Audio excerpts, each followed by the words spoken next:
Welcome to Policy on Demand. I'm Sindhu Blume. People around the world have been through a lot in the past several years, and we have been documenting it in surveys. The latest survey, which is called the Global Workforce Hopes and Fears Survey, received more than 50,000 responses across 46 territories. The survey focuses on workforce skills, work environment, and trust and outcomes.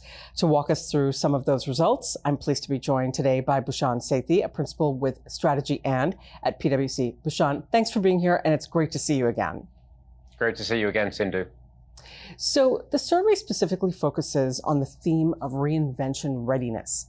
What does this mean, and how ready are today's workers to help reinvent or transform their organizations? Yeah. So one of the questions we asked of our CEOs in our survey in January was, how economically, over what time frame will their firm stay economically viable? 40% of them said that they don't think they'll be viable in the next 10 years. We wanted to ask that question to the workers. A similar amount of workers are actually saying that their business won't be economically viable. Over around half of Generation Z, so the youngest entrants into the workforce, are highlighting that. So what that tells us is, as businesses need to reinvent, they need to look for new sources of revenue, need to think about different ways to price and different ways to drive customer experience and how they invest in technology. If you don't unleash the creativity and the power of your people and bring them on the journey, you won't derive the right business outcomes. So there's a wake-up call there for leaders to say, the inspiration, the creativity is there in your workforce. You just have to unleash that creativity and create the right environment. So given the economic uncertainty and continued economic uncertainty, it was interesting to see that the Great Resignation might not be completely over. How does this reconcile with today's labor markets and the daily news we see on increasing numbers and layoffs?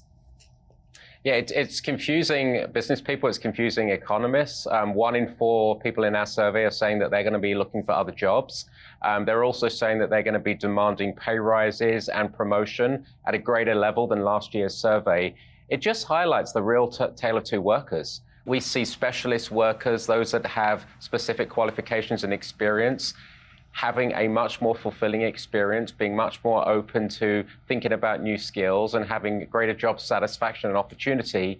And we see people that have less specialist skills kind of struggling kind of with well-being, struggling with living paycheck to paycheck. That's a big challenge for organizations and society when we have kind of the tale of two workforces. It's not good for polarization, it's not good for productivity, and it's a real message for kind of business leaders and community leaders to say, how do we kind of bridge those divides? Thanks for that. The survey also touched on the impact of artificial intelligence on workers, and this is a topic that so many companies are focused on right now. Talk about the findings around artificial intelligence. Yeah, pleasantly surprising, Sindhu, is that people are embracing and looking at more benefits around artificial intelligence in terms of getting their work done, augmenting their job, and driving greater productivity. There's a thirst for learning around AI, and there isn't the fear that we see in terms of headlines around artificial intelligence is coming for a job. So that's a good thing for business. Again, we need to kind of make sure that we are enabling and equipping people with the right skills and obviously the right governance and controls around AI and data sets in business. All right, now I want to get your take on something. What most surprised you about the survey results? It surprised me that only 50% find their job fulfilling. It's a real sad indictment. As you said, workers have been through a lot around the world. People have kind of redefined their relationship with work and with their employer. 20% of the people are actually saying that their workload is unmanageable. But the fact that only half the workers are really fulfilled, again, is a great wake-up call for business to say, how do I lead and inspire and engage my workers? How do I really understand what people need, whether it's flexibility, whether it's benefits, whether it's learning, whether it's a different way of empowerment? And so that was a surprise given the state of the workforce today.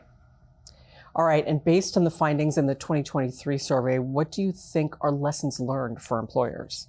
The lesson learned is you need your employees more than ever right now in terms of reinvention, driving your investments of technology, driving the benefits, redesigning that work and driving productivity, really engaging your workers, including those that are lagging behind and having less of a great experience, especially those that have less specialist skills, and really equipping your leaders to inspire and engage and enable that workforce so that every business model reinvention that you're looking at, every source of kind of product innovation, every implementation of digital technology can actually drive those business benefits.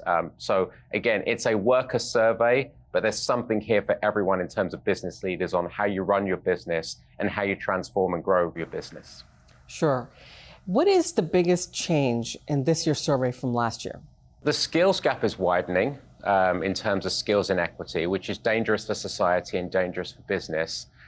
We asked a question around side hustles because we heard a lot about people are having to get alternative jobs. 1 in 5 people have another job. And when we digged into that, Sindhu, it was actually because financial benefits and younger people and ethnic minorities. So again, there's something there about workload and financial well-being that companies really have got to understand to say, why are my people moonlighting and looking for other jobs? You know, is there some governance and control around that? That was a big surprise. But again, there's a lot of consistency around leaders need to inspire and engage their people, manage some of this skills inequity, manage some of this polarization, and actually understand that even though we are in a struggling, kind of in a rising unemployment era here in the US, the markets are still good and your specialist talent are still looking for opportunities. And so really kind of driving around retention and giving them meaningful work and opportunities is going to be critical.